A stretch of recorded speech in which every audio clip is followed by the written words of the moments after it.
by stopping by his table. But without further ado, because clearly y'all came ready, you've done your homework, let's kick it off with some questions. Give us your name and your question.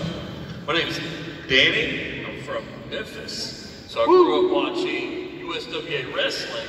And I believe right before you debuted as Kane, you were there maybe as Doomsday?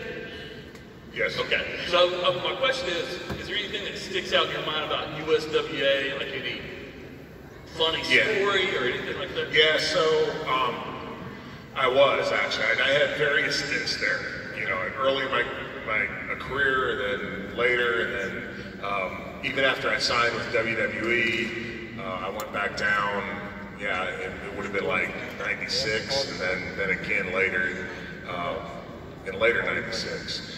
And the thing about Memphis, it was the last of the territories, where as now with WWE, every night you're in a different city, okay, and you don't have like a set routine. In Memphis, it was TV at Channel 5, Saturday mornings, there in their studio. Then you drive over and do Nashville Fairgrounds. Then Sunday, I generally didn't have a show, I don't think. But then Monday was back in Memphis, Mid-South Coliseum. Yes. Tuesday was Louisville or Evansville or vice versa. And then you, like, Thursday, get where, well, I'm sorry, Monday night, I can't remember yet, anyway, you had a set schedule every week of where you were going to go. So it was completely different than nowadays, where the storytelling was different, because WWE now, you know, you'll take the same match and go around for a long time. Then you had to do it completely different there, because the same people had just seen the show the week before.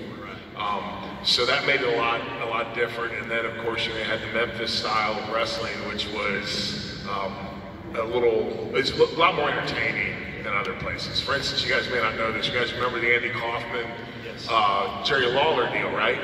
Kaufman originally pitched that to Vince McMahon Sr. And he was like, "This is silly. You need to talk to Memphis." Sure enough, he goes down to Memphis, and it becomes like, you know, that's really the thing that propelled Lawler to just international stardom. So it was, there was a lot of stuff. It was just different. It was old time compared to WWE, you know, which was just a different product altogether. Thank you. Thanks. Thank you. Good question. Step on up, give us your name and your question. Hi there, my name's Dakota. Can you say a little question? Dakota. Let me help you, Dakota. Yeah, sorry, man. This was set up for a short guy, apparently. Sorry about that. There you go. What's your favorite and least favorite match? And do you have a funny Vince story? That you can tell in a public with all ages. I have a lot of least favorite matches. My favorite, so I'm not going to get into those, but my favorite, actually three of my favorite matches, and they're all right around the same time, was when I won the World Championship against Austin at King of the Ring. That would have been '98. Then back at my first WrestleMania match against Undertaker, WrestleMania 14 in Boston, and then the Inferno match in Greensboro. Were like I said, those are all kind of the same time. My funniest Vince story is when I actually fly up to New York to have my first meeting with Vince. I just signed my contract, I'm all excited, and I go up to New York, and I'm sitting across from Vince, and then that was when he said, "Glenn, have you ever been afraid to go to the dentist?" I'm like, no, I had no idea where this was going. And then he said, "Well, I've always had this idea for a character, a wrestling dentist." This is exactly how he said it, though. Isaac Yankum. Get it? I yank him.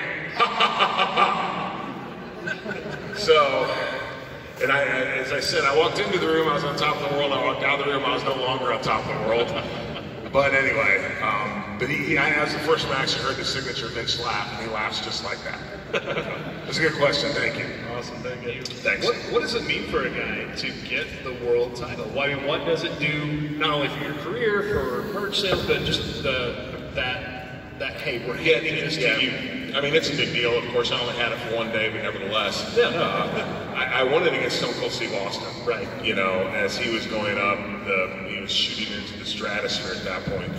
So it's a big deal, no matter who you are, because they're not just going to do that. You know, I mean, just to be in that mix, like where I was with Undertaker, Austin, The Rock, you know, Mick Foley, was just amazing. And then, yeah, to have the title was incredible. And then, of course, you know, later I went and hold on to it. And probably actually the greatest time of my career was I'm the only person that's ever beat Undertaker in 3 straight pay-per-view matches, you know, which was really significant. But it does mean a lot because it means the company's invested in you and they have the confidence that you can draw a crowd. You spent a lot of time with Mark. What was your relationship like, professionally and personally? Well, of course, he was always a huge advocate of mine. I wouldn't be where I am if it hadn't been for him. I have a lot of respect for him, both personally and professionally, the way that he carries himself. And all the stuff you hear about him is true. You know, the way he carries himself, both in the ring and out of the ring, he's a consummate professional.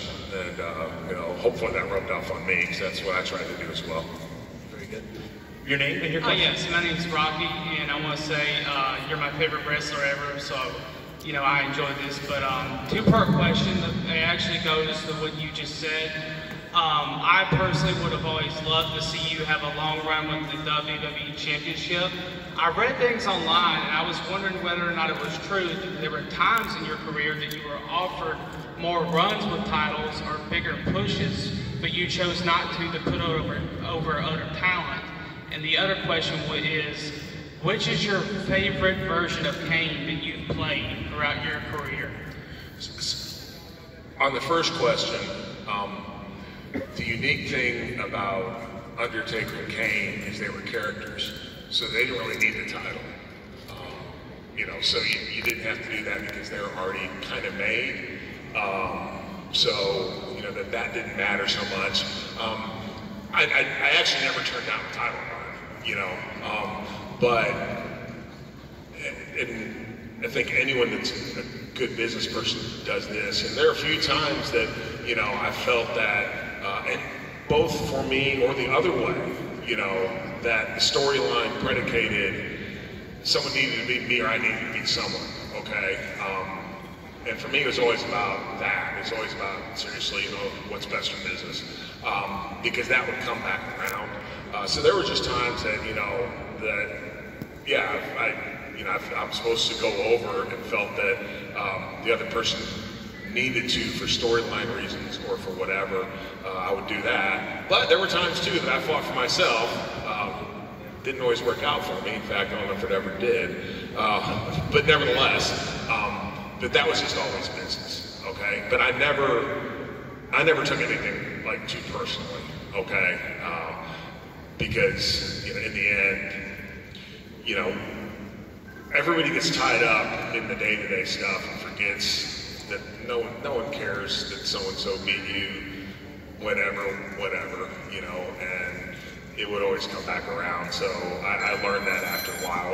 Earlier in my career, you know, I was just like everyone else. I get mad about whatever, and then later I was like, it doesn't matter because, you know, here I am and I've been here for so long. And then the second question was, I rambled, I'm sorry. Oh, it was, which was your favorite version? The favorite version of Kane was the original version. Original version. Yeah, I mean, when I think of Kane, that's what I think of, the full face mask and the one sleeve outfit. Thank you for that. Thanks, Rocky. Very good. Was the mask your idea, or did you fight that? I know for the storyline it was needed. But. So the Kane character, the concept did not look like what I had in mind. Of course, Undertaker was also integral in that. And it wasn't what he had in mind either. We thought they would look more like something like Jason Voorhees or something like that. We did want the mask. You know, that was, you know, that was, we'd all decided on that. But when I first saw drawings of this concept, I was like, this is nothing like I had in mind. And I talked to Vince about it, and it's when I realized he was a genius, because he was like, well, you have to understand, Kane is compensating for not being his brother, you know? So he's not going to dress like he's just escaped from a lunatic asylum. He's going to dress like a superhero because that's what's cool. And I was like, yeah, the dude's a genius, because, you know, you think about it, it's like, yeah, that's a wonderful reverse psychology that I don't think anyone expected. Very good. Your name and your question. My name is Colin. Growing up, one of my favorite matches to watch was the Elimination Chamber match. So I just want to know, like, what is it like when you're in the pod, like watching the match go on, and then the light hits, your pod opens, you run out. Like, what's going through your mind? It's all cool until you realize that your light comes on and it's not supposed to be your light. And you're like, uh-oh, you know, you have all this stuff planned out and the whole match just gets messed up. And that's what happened in the first Elimination Chamber. So, you know, when I threw Jericho through the pod, yeah, originally I was like, we don't need to go through the pod. And I was so mad, I grabbed Chris, I was like, go through the pod, dude. But no, it's just like when I made my debut at Hell in a Cell, and Undertaker and Shawn Michaels are having an awesome match. I mean, just a tremendous match. And I'm thinking, okay, now I have to go out there and basically not screw this up. And sometimes it's the same way in the Elimination Chamber is, you know, it depends on if things are going really well or things are not going so well. You know, if things are not going so well, you realize you have to really amp your stuff up. If things in the match are going really well, you got to go out there and just keep up with everyone else. So we're kind of what's happening. It's a great question. Thank you. All right, but hey, let me hear you. Do this. Let's do this here. What's your name? My name is Zane. My name is Zane, and I'm from Washburn, Illinois. I have two separate questions. How does it feel to be in the Hall of Fame? And my other one is, how did it feel to say your first words? Hall of Fame and Kane's first words. Great question, right? Those are great questions, man. Hall of Fame's awesome. It's a tremendous honor. So it's just amazing.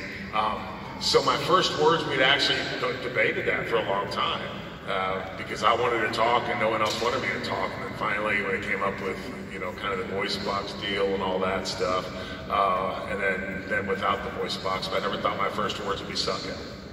I thought it'd be like mama or daddy. It's a great question, Zane. Thank you. Your name and your question. My name is Trey. I'm a huge wrestler. Right on. What was your favorite rival? Favorite rival? My favorite rivalry for me was just with Undertaker, of course. I do like you in Triple H too. Yeah, I was very fortunate. That's a hard question because I had a lot of, Hall of Fame talent that I got to wrestle against. So, but Undertaker has always been my favorite. It's a great question, Trey. Thank you. I got another one. Okay. When did you win your first title?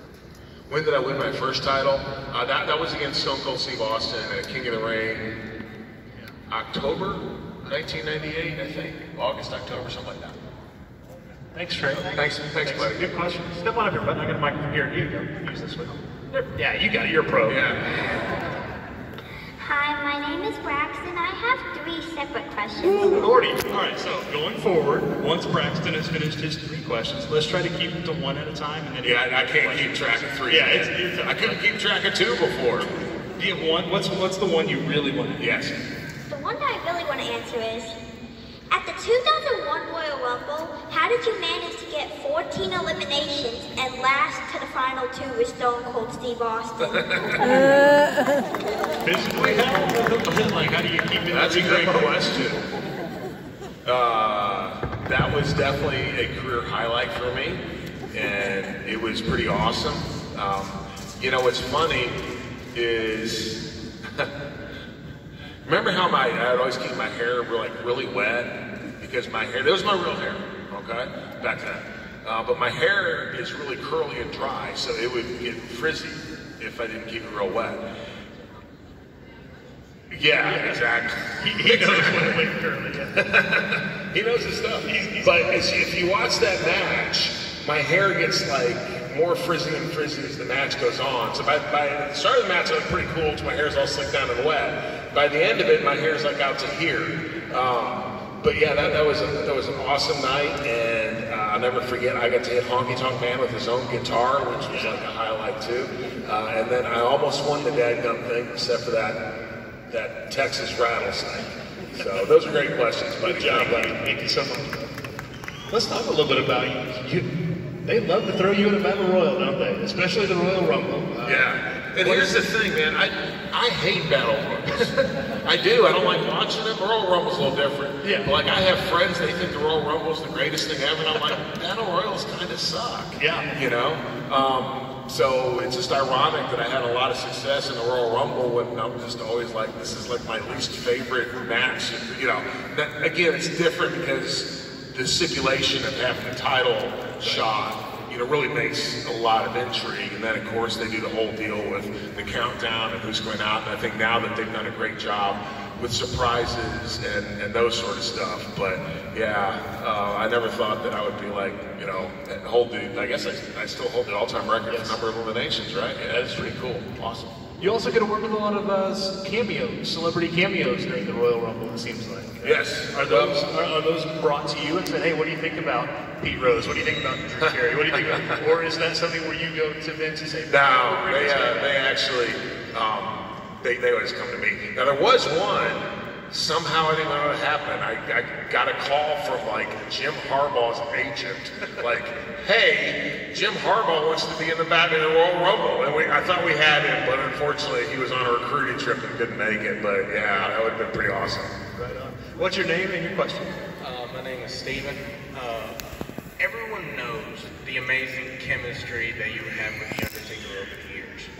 And I'm curious, which singles and tag team matches are your favorites with the Undertaker? So my favorite singles match with him is the Inferno match. Okay, because I think that's actually technically the best match, and really the Inferno concept. The matches I thought our best match as far as just the match, right? But the Inferno part of it kind of messed it up because it was so hot that we couldn't do some of the stuff that we would have liked to have done, seriously. But that was my favorite one. Gosh, the tag team matches. I can think of some bad ones. But actually, it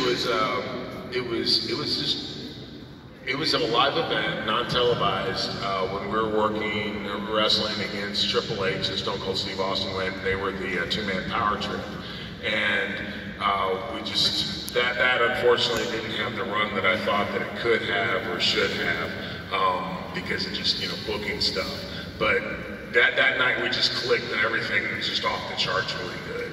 So, thank you. Thanks. Steph.